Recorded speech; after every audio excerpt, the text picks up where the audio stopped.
Who's that coming down the track? Who's that coming down the track? It's a mean machine in red light. Ain't nothing finer in the land. Ain't nothing finer in the land. There's no one marching straight there.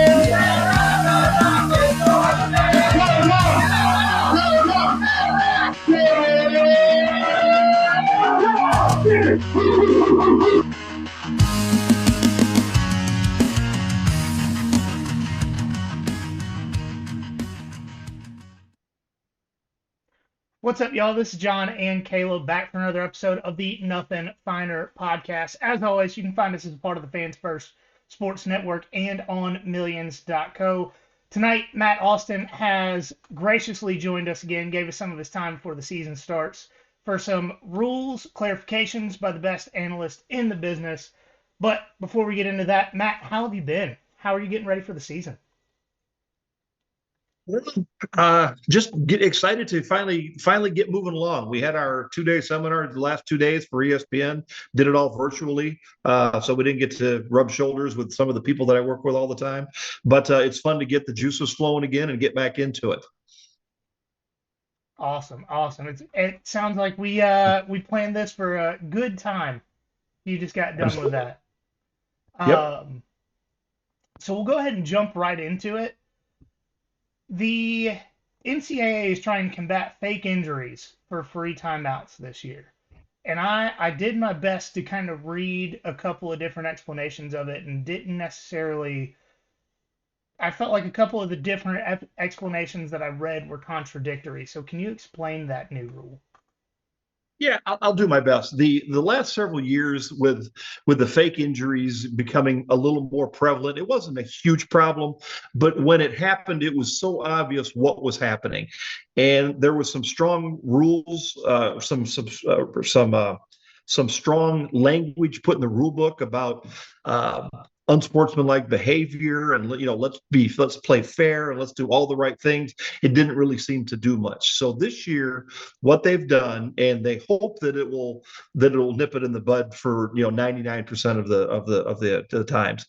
But basically, if a player, as the wording says, if a player presents himself as injured at the end of the down, so in other words, the runner's tackled, everybody's starting to get up, and he stays on the ground, nothing has changed there. We'll give him a timeout for injury. He's got to go out, stay out for at least one play. We'll spot the ball when he's off and ready to go. We'll play football again. If after the ball is spotted, then the player takes a knee, falls to the ground like they've been shot, like some of the ones that we saw in the last couple of years, then they're going to charge the team with the timeout. So they thought timeouts were more valuable than a 5-yard penalty because they don't want to take a timeout or they wouldn't do it. They're trying to slow down the offense. They know the offense is going to try and run another fast play. So they tell their player to get down. Everybody knows what's going on. So now if you do it, it's going to cost you a timeout. If you get to the point towards the end of a quarter or half and you're out of timeouts, it'll become a 5-yard penalty. Oh, wow. So they've even taken that loophole out of it this year. Yes. So the downside to this is, and I hope no coaches are listening, but it wouldn't take much for a coach to plan ahead and say, okay, if they have a big player get a first down, we need one of you guys to stay on the ground. So pick a player, whoever it's going to be, he'll go down, or as long as he gets down before the ball is down. So maybe tell him as soon as the play is over, look to the sideline quickly because we got to get you, if we're going to have you go down, you got to get down before the ball's spotted. Now, the problem with that, from an officiating standpoint and hopefully from a societal standpoint, you're just teaching your kids to cheat. And, if sports are still a game, they have rules. We try to play by the rules. Teaching somebody to flaunt them and blatantly cheat, especially, younger players, where are we headed? So I hope this will take care of the problem. If it doesn't, then, now with NIL, you could be talking down the road possible fines, like things the NFL does. You could fine coaches. We had a lot of talk at our ESPN seminar about, hey, fine the coaches $100,000. That'll get their attention. But the NCAA doesn't really have that ability that for the conferences could. So there's a lot of things that have to fall into place for that to happen. But they are taking it very seriously. They want to get it out of the game because it's just a horrible look. Yeah, I gotta say, at least taking that advantage away seems like at least a good start with it. We'll see if teams continue to do that this year, if more problems end up arising. Yeah, there's a couple more. There's a couple little things to it. If a player, they always want officials to be checking and be cognizant of possible concussions on the field. So if the ball is spotted and an official sees a player that's wandering around, or maybe he's headed towards the wrong huddle, which we've all seen happen in our careers, at that point the official still has the ability to stop the game, send him out, and they wouldn't be charged a timeout for that. So there are some codicils there. So, and you got, and my fear is that you got the kid who never wants to go down hurt. He always wants to play, but when he knows he's hurt, he's going to try and do everything he can to get off the field. I would hope the officials would still stop the game for him to get off if he's making an effort to get off the field. Now, that's not really covered in the rules, so you could have some debate on that. But if a kid is truly hurt, we don't want him to hurt himself more to try to get off the field. So. Yeah, I'm sure there's always going to be some discretion on the field when it comes to that stuff as well. Yes. So another question here, and this one's particularly pertinent for us Georgia fans. There is a new rule surrounding the movement of the defensive front when it comes to players moving pre-snap. I know there's been some kind of inconsistent calling on defensive delay of game when those motions happen, and there were some specifics that weren't always fleshed out. So how is the new rule going to work? Well, first off, it's always going to be a judgment call in the eyes of the officials. So what I think is exaggerated movement, another official might not think it's quite so bad. So you're always going to have some of that. In a nutshell, the NCAA, they just want both teams to line up and get a fair start. We don't want the offense to be head bobbing and doing things with their fingers and the center, squeezing the ball, trying to get the defense to jump. We don't want the offense to be doing things to make the defense doing things to make the offense jump. So we just want it to be fair. So teams will still be able to shift or stem as they refer to it now. And they can make those calls from the defensive side of the ball. Linebacker can say move. He can say stem. Those words belong to the defense. Okay, this year. From the offensive standpoint, which you've seen in years past, clapping. If the offense is using a clap from the get-go, they get the clap for the whole game. Now, I think a lot of cases where you'll have a linebacker, he starts clapping just to get his team's attention, not to try and draw them off sides, but that's been the effect. So clapping still will belong to the offense. So they have their signals. The defense now has their signals. But you're still allowed to stem or shift. You're allowed to do it quickly because a lot of times they do it just before the snap. What you can't do is do it with an exaggerated arm movement or any movement towards the ball. If you lunge towards the line of scrimmage as you're stemming, they're going to call that a foul on the defense. Or if you stem and you use your arms like you're running in place, you don't have to do that to move from one place to another. You can pick your hand up off the ground, move without that hand movement. So that's what you're going to be seeing called a lot, hopefully a lot more consistently. And it's when you see it happen, it's pretty obvious what they're trying to do. And it's always third and short, fourth and short. That's when the offense tries to draw the defense up. And same for the defense. They try to get the offense to false start too, to back them up 5 yards. So you hardly ever see it on first or second down. It's always, or unless it's second and short, it's always third or fourth down short situations. So with blitzes and different pressures, a linebacker or defensive back trying to time the snap, is that going to be a penalty on the defensive side now? Well, the defense, the way it's written, it's for players within 1 yard of the ball. Now, That's not saying that a linebacker comes up. What the other thing that you see sometimes is linebacker will come up, stop, and then stop his feet or do something like that. That's going to be considered a disconcerting signal also. Again, just get up there, wait for the snap, and then do your thing. Don't try to draw them off sides. And then the rule hasn't changed about a defensive player coming up, entering the neutral zone, threatening two or three players, depending on where he jumps across. Those rules haven't changed a bit. And some of the things you'll also see is possibly, and we saw some video examples of this, is if you get a linebacker who's being very demonstrative, even though he's not within a yard of the ball, and there's players shifting at the same time, you could see a call on that linebacker for like you would a quarterback head bobbing in the shotgun. Same kind of thing goes for the defense now. If he's calling out signals and the guy's moving and he's really being overly exaggerated, you could see something like that called too. They really want to knock this stuff out of the game and just have everybody start fairly.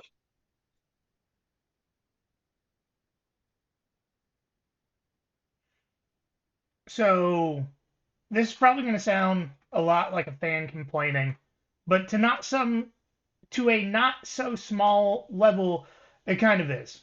And this is, what we spent a good bit on last year, targeting. And it seems like what qualifies as targeting changes week to week and potentially crew to crew. Specifically as Georgia fans, there were some hits that Georgia players made in the Texas game and in the Florida game that were called targeting, that it seemed like the same type of hit gone against Georgia was not called. And I know you're probably so tired of talking about targeting every time you talk to somebody. But is there anything that can be done about the discrepancies, whether it's an official saying, hey, this is what it is, or even the commentary crew getting a message by the replay official, this was the indicator or something like that? I don't see us getting that information from the replay booth. Just because of the I don't know how we would get that information. Now, you may get it down the road. And what I mean is at a quarter change, sometimes the replay officials will come into the broadcasting booth and explain what that was just called. If they feel it's a controversial call in any way, they probably won't come down and talk to the talent. But there's usually that line of communication open, or certainly at halftime, where the replay people can come down and say, hey, here's what we called. And they can do that on any review that they have.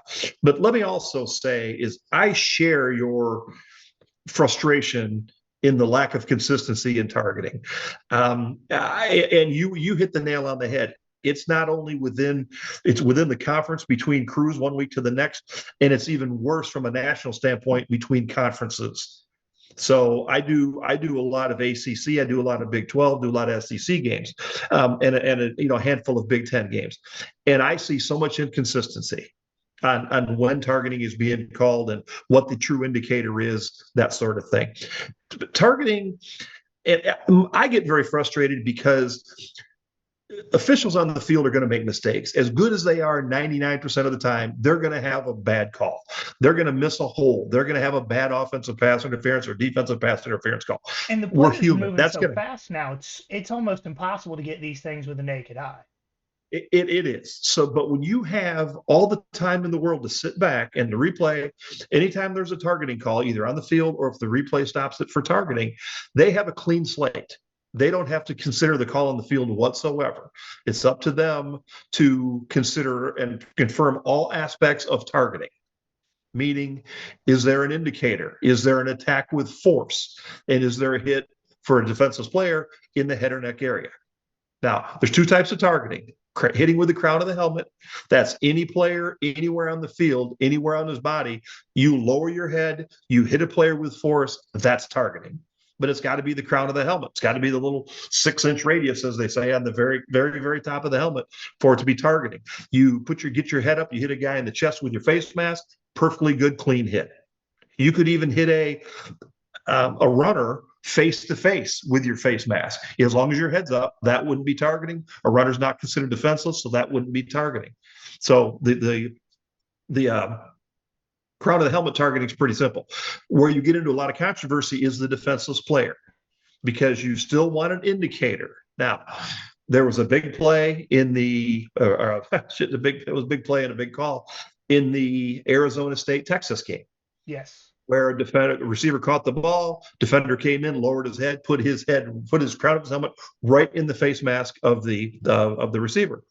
I had a lot of conversations with friends of mine who are replay officials, and they agreed with the no targeting. They didn't think that there was an indicator, because a lot of people think for an indicator it has to be a launch an upward thrust, something that's very overt going into, to almost to injure the opponent. But if you read the rule book, lowering the head is also an indicator. So if you lower your head at any time and hit a player with the crown of your helmet with force, has to be forcible contact. You could technically lower your head, hit a guy, but if you don't hit him very hard, then that wouldn't be targeting. Where you see those kinds of plays is a defender who's pretty much just holding his ground, waiting for the runner to come to him, and he lowers his head. Let's face it, it's not human nature to run into a wall with your nose. Everybody would duck their head at the last minute. So players will still duck their heads. But if you're absorbing the blow versus delivering, then that wouldn't be considered targeting. So if you have forcible contact, a lowering of the head, or some kind of upward thrust, a forearm, try to give them a forearm shiver to the head, something like that, that's where you should have targeting called. Again, it's not that difficult. We all know the hits we want to take taken out of football. And that's the way we describe the Arizona State player getting hit by the Texas player is you don't want that hit in football. You don't want a guy coming in with force, lowering his head and hitting a guy in the head. Nobody wants to see that. So for the replay booth in that game to not go with targeting, the longer it went on, I was now surprised they didn't call it because to me it was you could have confirmed it in the first 30 seconds. The fact that they didn't, I knew they were going to pick it up and not call targeting. So, but you're not the only one who's frustrated. Honestly, it makes me feel a lot better that you also have some frustrations with that as a man in your position. But with the discrepancies between conferences, I know that each conference has their own official crews, but is there no NCAA official? Like, I don't even know what I'm trying to say, but is there not a mediator that goes between the conferences to try to put everybody on the same page with these sort of Not things? at this time. The only thing that they did last year or last 2 years in the playoffs is they would do all of the collaborative replay was done out of Pittsburgh, where the DB Sports Company, who has all the equipment for the replay system. The calls were made by independent conference officials. So they didn't have any affiliation with either team, but they were the ones making the decision for.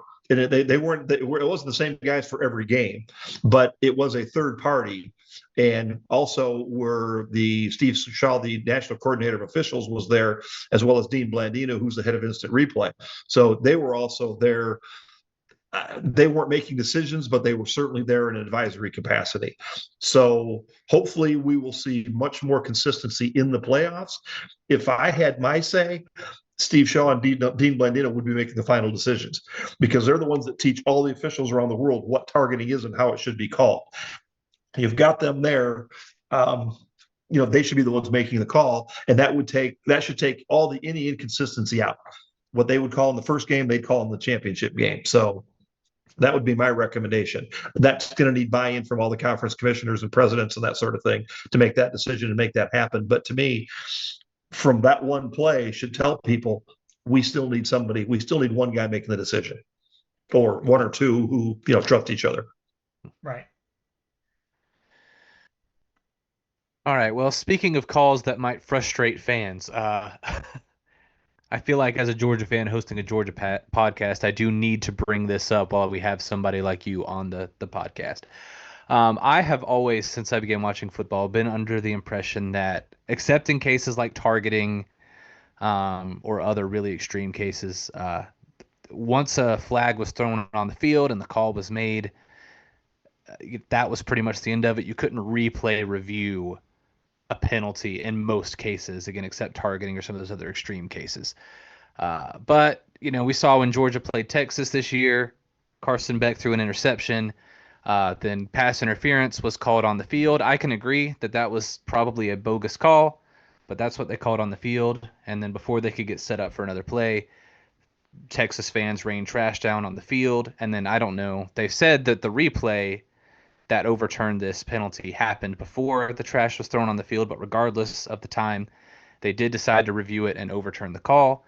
And again, that's fine. It was a bogus call, but I just, as a general rule, not even necessarily just for that specific play, when can a penalty flag be reviewed and overturned on the field, and when can it not? Because I've heard the statement both ways. You are correct in saying in your comment about targeting is reviewable anytime. They're really the replay does really not have the ability to. There's some. There are cases when replay can get involved. If a player is judged to have been pushed out of bounds, he comes in, he touches the pass. They call illegal touching. If the replay looks at that and there was absolutely no contact against the receiver, the official just totally blew it. Replay can get involved. Again, that's not going to happen very often, but that's a time when they can get involved. If a flag was thrown for 12 on the field and truly there were only 11, replay can look at that. But these are very sort of facts-based. Exactly. They have proof of exactly what happened on their screen. There's no doubt in their mind. Yeah, it can also get involved with balls being touched. Did the ball was it touched behind the line of scrimmage? Was it touched beyond for pass interference purposes? Passes. So there are a lot of those things that they can review. But just a holding call or a pass interference call or kick catch interference call, no, those are never reviewable. And hopefully they never will be reviewable, or we'll have 5-hour football games. We had that conversation last year. You got to leave some judgment up to the officials on the field. Now, I don't know. I was not involved in the Texas Georgia game last year. I haven't talked to the people that were on the field. I do know for a fact that replay had nothing to do with changing the call. Okay. That it came from the official on the field who threw his flag. Now, did he peek at the Jumbotron? We all do. We all did. I've been off the field a long time. But even before replay, there was a nice big Jumbotron up there where we had our own instant replay where we could kind of say, most of the time when you saw a replay, it was too late to do anything about it. This, I think there was an injury or something else involved to slow the game up. I can't say that the officials saw the call and went, oh my God, that was a horrible call. I think there was also, if my memory serves, there was also a question of should it have been on the offense? Did the receiver go out and initiate the contact? So he called it on the wrong person and he reported it incorrectly. And he got some word that either from a fellow official or something he might have seen, or a coach yelled, hey, you called it on the wrong team. And then he went in to talk about it. But something along those lines is how the decision got changed. Now, it's a horrible look. There's no doubt about it. It's horrible what happened with the fans throwing stuff on the field. Once you were in that situation, there's no good way to get yourself out of it. Yeah, it sounds like it was a confusing mess amplified by another confusing mess. It is. I'm a proponent that they did the right thing, because as an official on the field with the ability to adjudicate calls to a certain extent, you can't clear everything up, but if there is a wrong that has been made and you have time before the next play to fix it, and I think you should do the right thing. You have a bad flag, it's a bad flag, you can fix it. I'm in favor of fixing it. Now, it is a bad visual. It looked horrible for the conference. There's a lot of people who would tell you live with a bad call. It's not the first one you've made. It probably won't be the last one you ever made, but you live with it. But it has having been on the field, and there's 8 officials out there on the field who all know, oh my God, we just made a horrible call. What do we do? A decision was made to change the call. Did they turn it over to offensive pass interference? They just picked the flag up. I think they just picked the flag up entirely. Yeah, and again, neither situation is ideal. You're almost in a no-win situation. You make a decision. You hope it's the best one. So, and this is associated, but not necessarily. So, since 2021, there have been at least 2 games within the SEC that have been stopped for a significant period of time with trash on the field.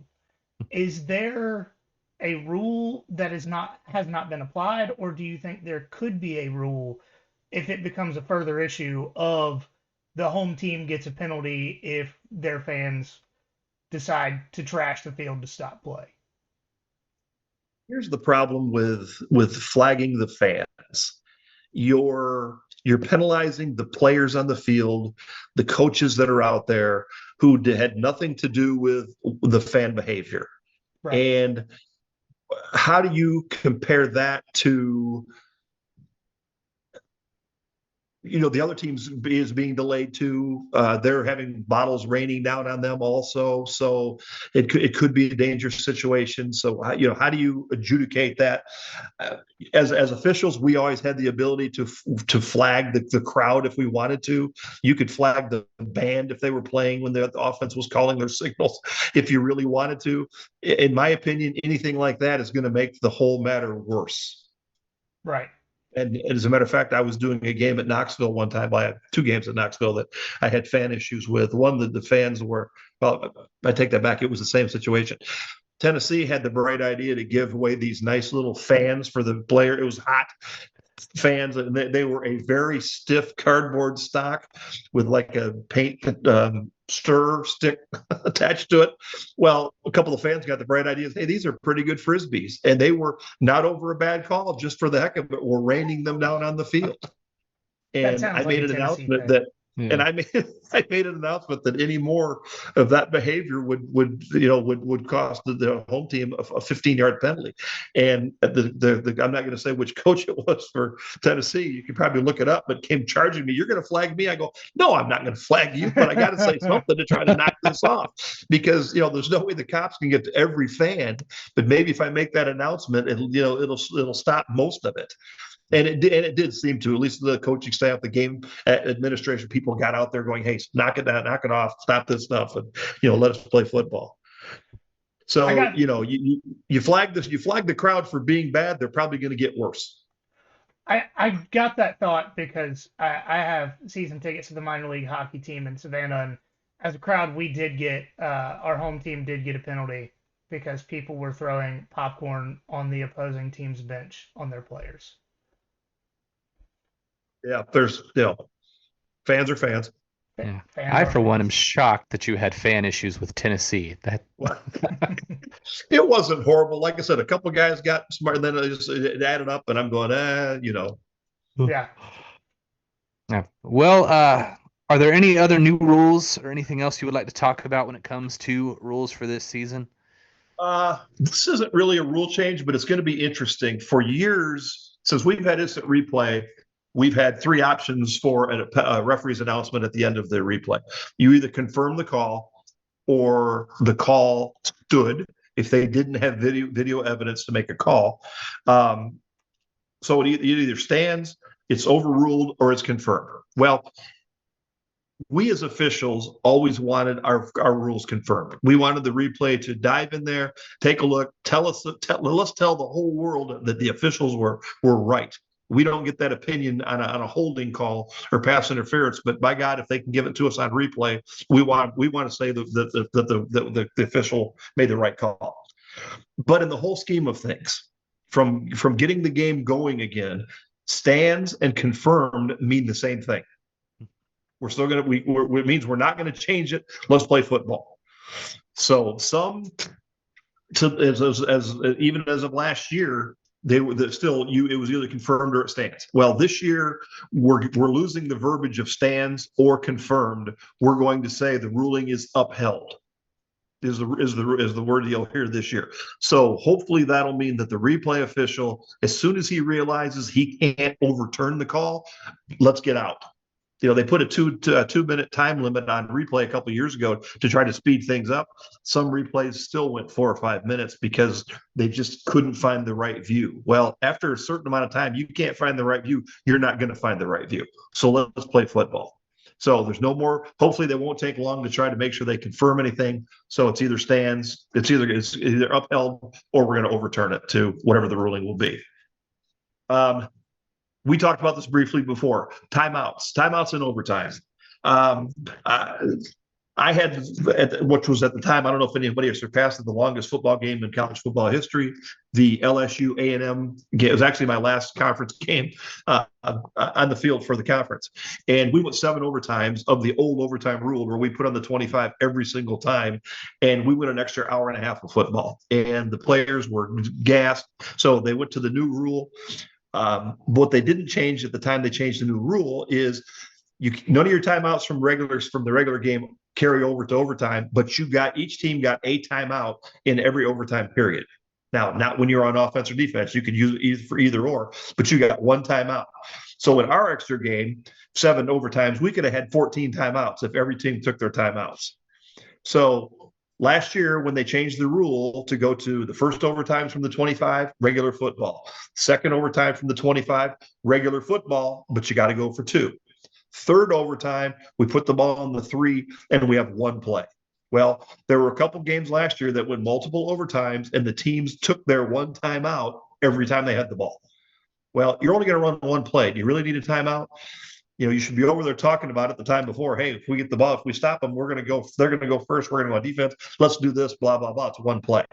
So now the new rule is you get your timeouts in the first 2 overtimes and 1 more for the remainder of the game.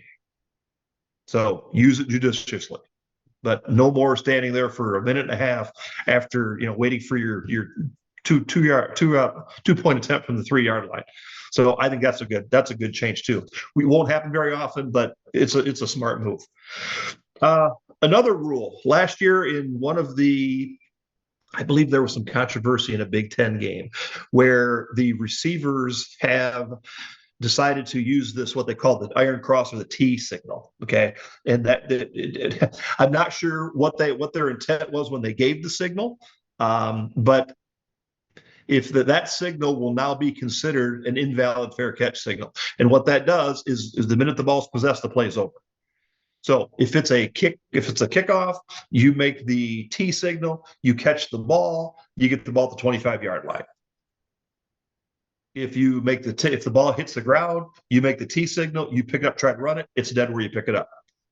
So again, what we were seeing also was guys where we got away several years ago of making the receiver give a good fair catch signal.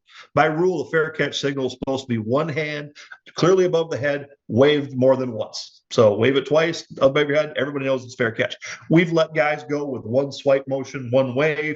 We let them get their hand out here. Well, is that a signal? Is it not a signal? If you got a guy running, sometimes his arms flail.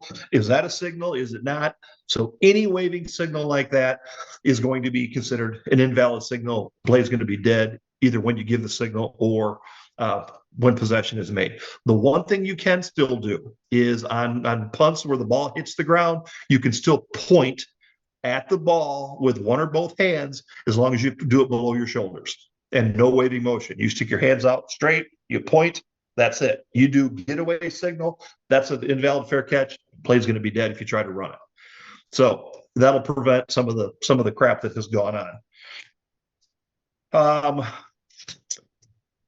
You may see the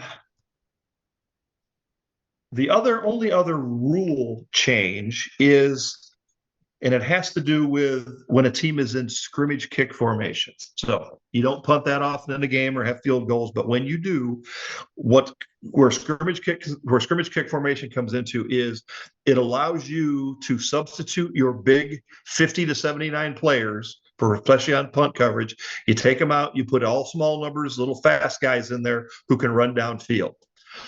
Also part of scrimmage kick formation is you can't have anybody for a try, they have to be at least 7. The holder has to be like 7 yards back. For a punt, they have to be more than 10 yards back. So what some teams are doing now, 2 things is, one is I don't know the advantage here, but they're lining up with their kicker offset almost 2 yards to the left of the snapper. The snapper can still snap it to him over there, but they would put one of their personal protectors about 7 yards directly behind the snapper. So if they do that, that's going to nullify the scrimmage kick formation because, one, they could snap it to that guy, and it's a punt. He's got to be at least 10 yards back, or if he comes up and comes under center, and if he does, now having a guy closer than 10 yards or under center means that's not a scrimmage kick formation. It would be a foul for illegal formation if you tried to fake kick. So again, last year it happened in a Notre Dame game. Now the officials actually caught it, to give them credit. Notre Dame lined up in a punt, had all their little numbers up front, and then a guy ran up, got under center, took a snap, and they did a quarterback sneak. Well, 2 points to that. On punts or in field goals, nobody can line up over the center because you have roughing the snapper. So if you can't line somebody up over the center, you certainly can't let the offense have a quarterback sneak because there's nobody there to stop him.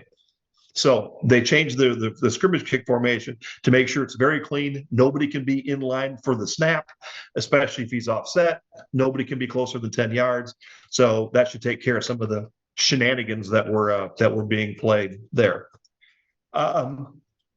One thing that's not really a rule change, and this is the way that the rules, the secretary rules editor can finagle some rules without it actually being a rule change. And I'm not accusing anybody of doing anything wrong, but you can tweak the language a little bit, which will actually completely change the ruling and how it's going to be called.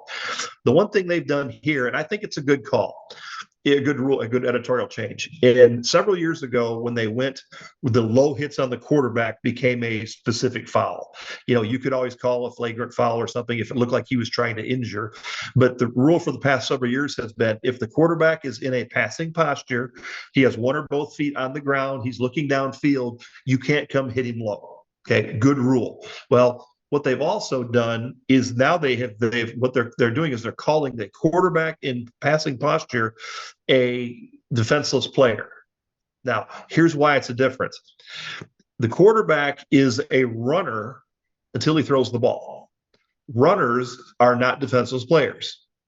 So you could hit the quarterback a lot of ways because, hey, he's just a runner, so he's not defenseless, so we could target him, that sort of thing. So they changed the targeting a year or so ago. So you couldn't hit him anyways. But other hits on the quarterback, except the low one, were still legal. And I get this from a lot of the talent that I work with, what they don't like, and I think it's a good rule. If you watch the NFL, you see a lot of roughing the passers where the defender takes his full body weight and drives the quarterback into the ground. Now, we don't have a rule that specifically says body weight, but you can't punish the quarterback. Well, or you couldn't punish the passer. Well, he's not a passer till he throws the ball. So technically, if the quarterback sees you coming, ducks at the last minute, you could do about whatever you could to him because he was just a runner. You put your full body weight on runners all the time when you're making tackles. So now they've made the editorial change that since he's a defenseless player, that you could call roughing the passer, even though he never threw a pass, if you see a player that's attempting to injure the quarterback or drive him into the ground. So again, not a rule change per se, but something you could certainly see called a little differently than you have in the past. So with the quarterback rule, and I'm not sure if I've seen this anytime since the rule was changed initially, but I've seen it before where a defensive lineman is getting to the quarterback and gets knocked down and ends up falling into the bottom half of the quarterback. Is that a penalty, even though it's not necessarily intentional? It shouldn't be. Anytime you were blocked into a quarterback and causes you to go low, then you wouldn't call a low hit on the quarterback or any kind of roughing. But it better be a good blocked into. You're getting around and you slip and you stumble. Well, were you blocked into or did you just trip over your own feet? That's a judgment that the officials have to make. Gotcha. And sometimes it can be difficult. Sure.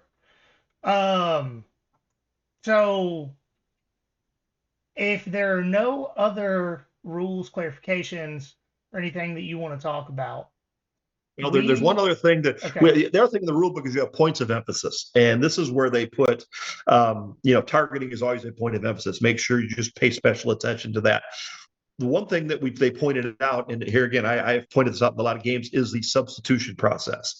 You all know that when the offense substitutes, and they're not in a huddle. Well, actually, even when they're in the huddle now, the referee will go to the T signal. That's telling the defense that now they have opened up the window. They have the opportunity to substitute, and they're supposed to begin that substitution process within 3 seconds. Well, there's some coaches. There's one coach out there who I'm not going to name, but I actually have on air during his games. He is the master of the substitution rules, and he pushes the envelope every time he substitutes. He will take as long as he can to begin that substitution process. Then he will send one player in and out. If the offense substitutes as soon as the play is over, you got 40 seconds. It's never a problem. It's when the offense decides, and they're at their peril when they do this, they decide they're going to substitute with about 15 seconds on the clock. That's when this coach would go into action. He would take the full 3, maybe 4 seconds to send his guy in, and the clock's ticking. And when his guy came in, he would come in very slowly and very deliberately, no hurry. He would jog all the way slowly to the player he was replacing, tap him on the shoulder, and now this player would go out even at a slower pace. And what happens 99% of the time is the offense ends up calling timeout. And the way the rule is written is that they've changed the wording about a little bit. You have to do it in I believe it's athletic is the word they're using. You can't just walk in, you can't jog in. You have to have a little bit of athletic pace as you do this. So what referees are going to do now is they're standing back there in the T signal and they have the ability whenever they want to release the center judge so he can go back to his position, and then the offense can snap the ball. So hopefully all the referees are going to be told to do is if this guy is really going slow getting off the field, just release the center judge. It's amazing how fast you'll see that guy speed up when he realizes that now they're in peril of having the ball snapped. And if he doesn't get off the field, then it's a penalty on them. So they didn't really change it, but they changed a little bit the way they're going to officiate it. And I hope the referees follow through and set the center judge because it's not fair. Right. And I remember last year specifically during the South Carolina-Illinois bowl game that's the one. Yeah. That was the T signal, right? Yes. And the substitution. Yes. I mean, Brett Bielema and Shane Beamer almost got into a fight on the field over the T signal and substitutions, and it was as someone who's not necessarily a fan of either person, I laughed the entire time. But I understand the frustration for their fans and players and the officials and conference officials and everybody else. Yeah, Coach Bielema, when he was at Wisconsin, especially, he had a way of pushing the envelope on rules. Also, and he would come up with very creative ways. There was a time when and I don't remember exactly how it took place, but to speed the game up, we started the clock as soon as the ball was kicked on a free kick, and he actually went so far as to have his player kick the ball the wrong way because the clock would run, and he would get time off the clock. So he came up with 2 or 3 ways to combat that rule, where they ended up getting rid of the rule and going back to the old way where it doesn't start till it's touched. But yeah, he had some very interesting ways to play the game. We're really lucky that he chose to be a football coach and not a criminal because he is really creative. All right, so we didn't talk last year about this, and feel free to shut us down if you don't want to talk about it. But we didn't remember that you were the referee in the infamous Kick Six game. Yes, I was. So, and we're not necessarily going to ask any sort of like official rules implementation questions, but what was it like in the moment to be a part of that particular? It's a moment that's going to go down in college football history that you were on the field for. Well, you said it perfectly. I was on the field for it. I had nothing to do with it. The 1 second was put on by instant replay. I think the clock showed that it did, and I was pretty sure that they should have got a second. So I was just a witness to it, like we all were. Um, what was it like at the moment? It was another football play. They were, for some reason, Alabama, in my career as a referee, Alabama always struggled kicking the ball. They had more missed field goals probably with me on the field as a referee than anybody else, because I saw so many guys just miss easy kicks, and I felt so bad for kickers. Did But you come out of that being retirement said, for the game in Athens? I didn't expect him to make the field goal just because of what my history had been. But that play had really never happened before. At least never happened in an atmosphere like that, in a game that big, with that many people watching, and with that much on the line. And to be honest, in the moment, the significance at the time of the actual time of the play didn't really hit us. It was just a football play.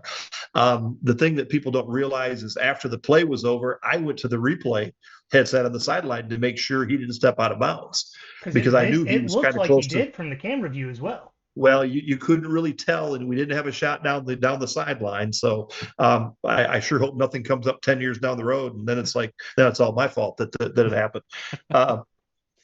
But one, fighting my way off the field with the way they, I see why they don't want people charging the field after a game, because it was bedlam trying to get off the field. And the funny thing, when I tell people, is anytime as I was running off, then I lost my escort, because like I said, he took off with the other officials. I'm at the replay booth, so I had myself and the umpire running off the field together. Anytime I came face to face with a woman fan, or excuse me, with a man running towards me, he would always run out of the way and miss me. Girls kept running right to me. They would have floored me if they could have, or I would have floored them. So I was constantly grabbing them by the shoulders, getting them out of my way. So that was a little uncomfortable and unusual. When we finally got to our van, the one good thing about it was everybody stayed in their seats, and traffic out of the stadium was great for us, because we got a early start. Normally, when we get to the van after a game, we are patting ourselves on the back. We are saying, "Hey, great game. We nailed it, blah, blah, blah." Or, "God, I want to see this one play." I don't think anybody said a word the whole ride back to the hotel. It was about a 25-minute ride from Auburn to the hotel. It was very eerily quiet on the van. Nobody really had much to say. Auburn people hate it when I say this, but my first thought at the time was, Alabama was number 1 in the country. I think Auburn was number 4. Did we just cost the conference a national championship game? Because this was back when the BCS still had to vote you in and everything. Did we, they'd won 2 in a row. Did we just screw the conference out of a third? Did we miss a block? Did we miss something on that return? Who knows what could have happened? Did we miss a huge takedown? But where the game should have continued in overtime. We were concerned about that more than anything. And the Auburn people are saying, what about us? Hey, we ended up going to the championship game, which they did. So, but that was really our thought in the moment. And I laugh, and I sometimes cringe. I see so many replays of it, and people said every time it pops up, somebody sends it to me on Facebook. Hey, look what I just saw. I feel bad for the rest of the crew, because I had 7 other guys there with me, and they never get seen. Really, not like I do. Hey, please reset the clock to 1 second, and explaining all that. So it's like I was the only official there sometimes, when really I had a lot of help from my crew. And over the years, I had great crews. So it's what made me succeed as a referee, was having great guys around me who didn't call stupid things. So it's amazing how easy you can slide by games if you don't throw your flag and call stupid stuff. So you kind of already answered our next 2 questions about that play. But you were right at the goal line when he crossed the goal line. And if I'm remembering right, his brother was right there with him. Could you hear over the crowd them saying anything to each other? No. And that's my one regret for that play. I wish I'd have gone and got the football.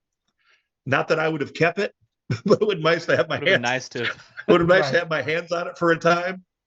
Right. Somebody take a picture of me or something, But I don't even know what happened to it. Did he keep it? Did it just fall out and the ball boy pick it up? I have no idea what happened to that football. I wish I'd have got my hands on it, given it to the coach, and going, "Hey, put this in a special place." Yeah. No, I couldn't hear anything. The crowd was deafening. The roar when he finally broke free. is really what got my attention, because I'm watching, is the kicker going to get hit? The kicker is a defensive player. He had protections after a kick. Is he going to get drilled? Make sure that everything he did get hit, but it was legal. So I'm looking at that. Suddenly I hear this sudden roar. And as a referee, we're always listening for that roar, like on an interception or a fumble and recovery who might be coming back at you and you want to get out of the way. So we're always cognizant to the roar when it goes up. So yeah, when that went up, I didn't hear anything but the crowd. And no, he could have been screaming in his ear. I wouldn't have heard a thing. Yeah, that's the reason that I could not be a referee, because you were watching for everything else, and I would have been watching the jumbotron for the play. It's the hardest thing for new officials. I'm working with our local high school association, and everybody comes to officiate football or any sport because you're a fan of that sport. You're used to watching the ball, and you miss a lot of things. And that was about the only thing I got frustrated with my crew during games, is when they would have a foul or something way downfield. I'm watching the quarterback. I have no idea there's even a foul. I think I'm running downfield for a first down. Maybe the chains are moving. If they're not down there on their whistle saying, hey, I got something down here. Or I'd make a ruling, I'd decline a penalty. They're going, hey, it was an interception. Well, you need to tell me that before I look stupid by announcing the wrong thing. So let me know what's happening. And so that you were talking about the chains made me think of another question. The NFL is moving to the electronic chain first down marker situation. Do you see that coming to college football anytime soon? I'm sure it will eventually. Do you see it coming in the next few years? Everything comes down to money. Not the big college doesn't have money, but if you're going to do something like that for Division I, you need to do it for Division II and III. Right. They're the ones that would have trouble with it. I don't know how it would work. I saw it work in the Hall of Fame game with the Lions last week, where they kind of did a tennis thing. They showed an overlay of, I don't think it was really the football, but they showed it in relationship to the ground. But you would have to put sensors in the ball. The sensor would have to be in the very, very tip of the ball. Think of some of the close measurements we've had in the Gene Steratore pulling out his card and slipping it down there. That's how close it was. You couldn't even visually see. And also, hey, did he have his card straight, or did he have his card tipped this way? Or, you could manipulate that a little bit if you wanted to, too. So is it truly going to be 100% accurate? I've heard some tennis players say that they're Hawkeye. Hey, it isn't perfect. So yes, everything will probably trickle down when the pricing is right, or when the demand for it is. The lines are marked so well now. You don't see many measurements anyways. So, and the other thing, how does the sensor work? Because if I could get a first down and then reverse field and come back behind the line and get tackled, so that wouldn't be a first down anymore. But is the sensor only going to be read when it's set on the field by us when the play is over? Or when he got past the first down line, he gave it up. So right. That's his fault. Is the ball and technology going to realize that?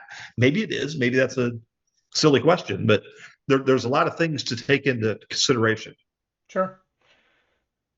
Well, Matt, we appreciate you coming on. Why don't they put it on the free kick line for onside kicks, so nobody's offsides? There's a lot of things you could do with that kind of technology. Right. And especially for goal line scrums as well, is right. Something that could be useful for if it works the way that it's designed to. Right. You got a punt. Did the ball cross the goal line on a punt? There'd be another good one. Right. So we appreciate you coming on and talking to us. It was a joy. I'd love to have you on again next year if you're willing to. But we've got a few things to close out on. If you want to get out of here, we appreciate it. Absolutely. Well, like I said, I always appreciate the opportunity. I love talking football. I especially love talking football rules. I'm a football fan, but I'm a football official more. I'm much more passionate about the rule side of it than I am who's playing who and who the player is or who the quarterback is and that sort of thing. So always love talking rules. Awesome. Thank you very much. Thanks, guys. Good luck. Thank you.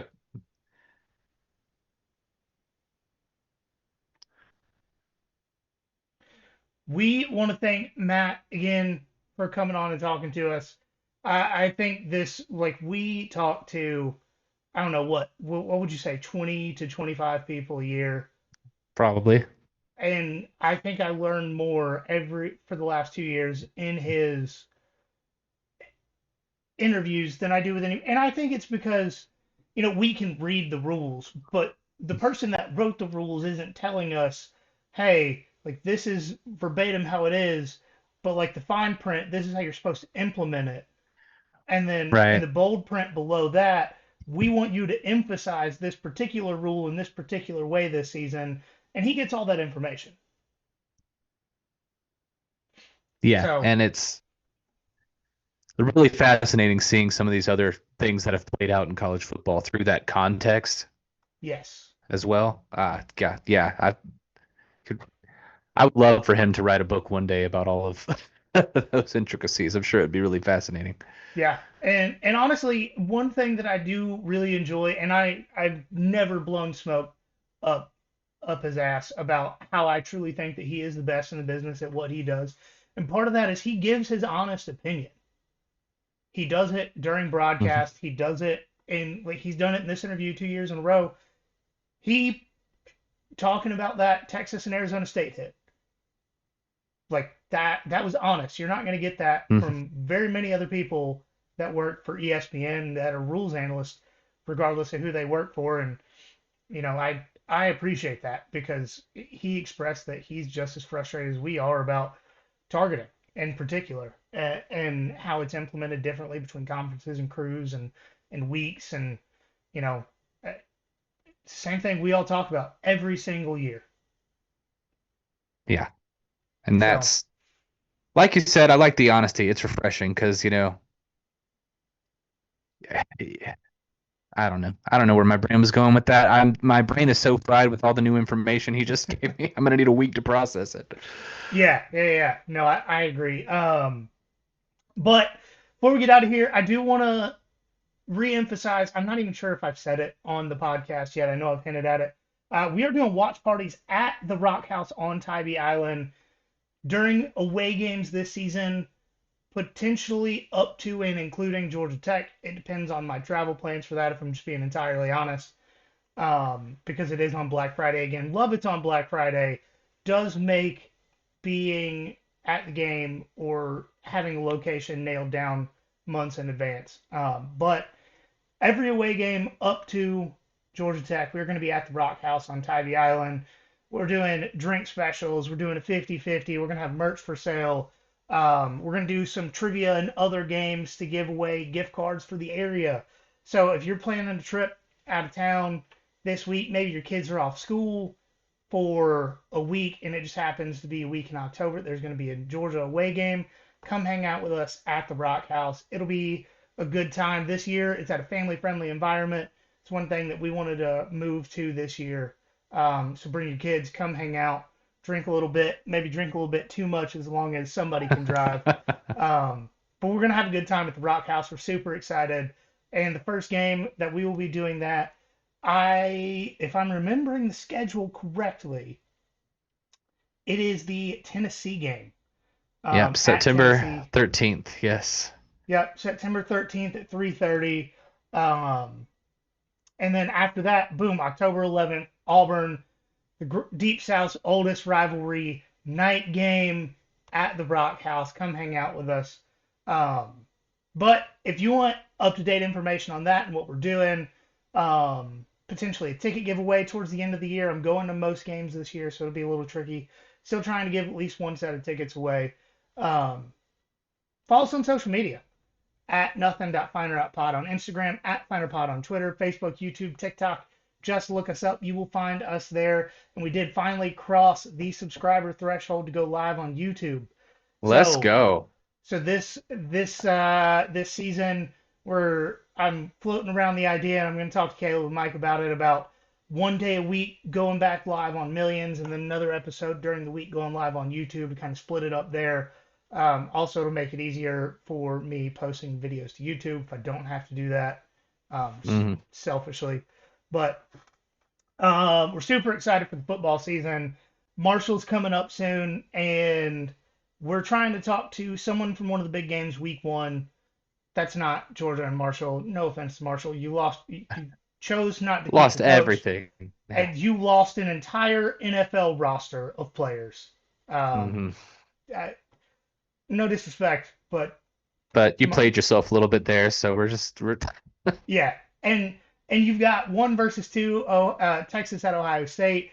You have playoff hopeful LSU going to Clemson.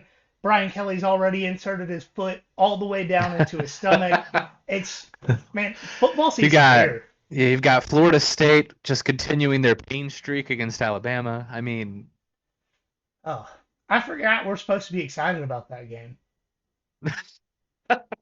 I'm just excited to watch Florida State get beat down again, even if it is to a team I hate even more. Yeah, that is a good point. And Tommy Castellanos, noted not thrower of the football, going against Alabama's defensive front with that Florida State offensive line. Interesting. The question with his last name is if he throws a touchdown, will some significant event in history happen as he does it? Great point. Hopefully, I do not hate Florida State as much as the Phillies by the end of this game. Fair enough. But that's going to do it for this one. For this episode, I know I say it all the time, and you probably tuned out by now, but share this one with your friends because you're going to learn stuff. Just point blank period. Doesn't matter who you are, how long you've been watching football. These are all changes from this year. And Matt Austin talking about firsthand being on the field with the kick six and the kind of aftermath for the rest of the crew with that.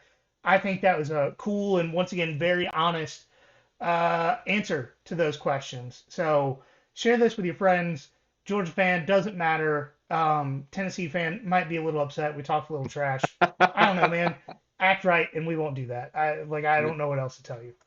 Auburn fans will like it. Yes. But as always, guys, remember there's nothing finer in the land than a drunk, obnoxious Georgia fan.